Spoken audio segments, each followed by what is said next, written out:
Hello, it's Peter Stimson here, Head of Product at MPowered Mortgages. This is an occasional video we do just highlighting things that are going on in the market, and this one's about interest rates. As most of you are aware, Andrew Bailey came out at the end of last week talking about interest rates and basically said, and I quote, the bank could probably be a bit more aggressive in cutting rates. Unfortunately, what's happened since he made that statement is swap rates have gone up, and they've gone up in the scheme of things fairly significantly.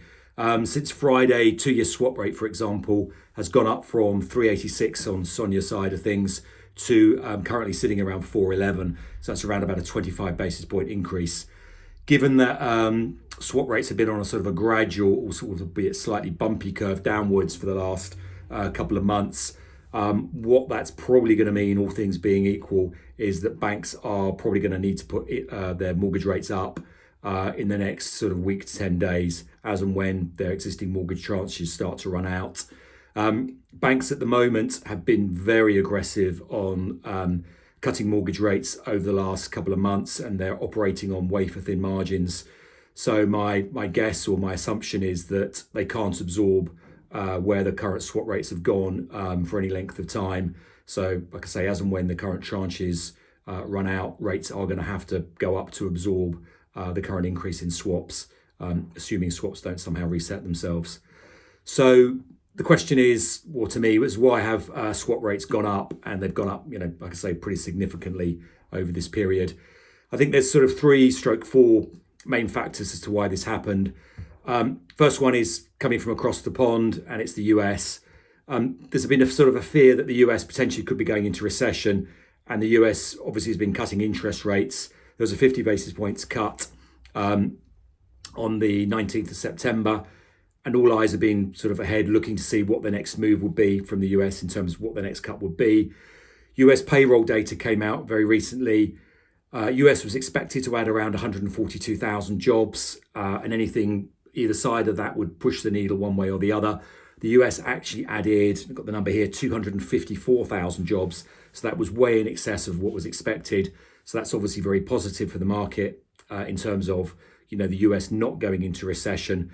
So JP Morgan has predicted that the next cut or the next meeting of the Fed on the 6th and 7th of November, they're probably only going to look to drop rates by around 1/4 of 1%, rather than the more sort of aggressive predictions of around 0.5%. So that obviously feeds across to this side of the pond and the European markets as well. And that's obviously pushed into swap rates over here. Other factors, obviously, what's going on in the Middle East is having a big impact. There's obviously the potential sort of retribution that Israel may take on Iran, and how that plays out into the oil markets. Oil is a very inelastic demand. Everybody needs oil, but obviously it impacts inflation as well. So again, that may play onto inflation and how the bank views that in terms of cutting rates. And the final factor is the big unknown at the moment is Rachel Reeves' budget. As Rachel Reeves has mentioned, I'm sure you're all very aware very many times, there's a 20 billion black hole. How does she fill it? So there's obviously some tax changes coming, would be that inheritance tax, be that some changes to stamp duty or whatever else she's going to do. There's also a fear in the markets there's maybe going to be an increase in government borrowing. If there's an increase in government borrowing, that could play onto gilt yields. So the price of government borrowing goes up. Swaps are linked to gilts, as everyone's hopefully probably aware. If the price of gilts goes up, the cost of swaps goes up as well. So again, there's a sort of a double-edged sword there.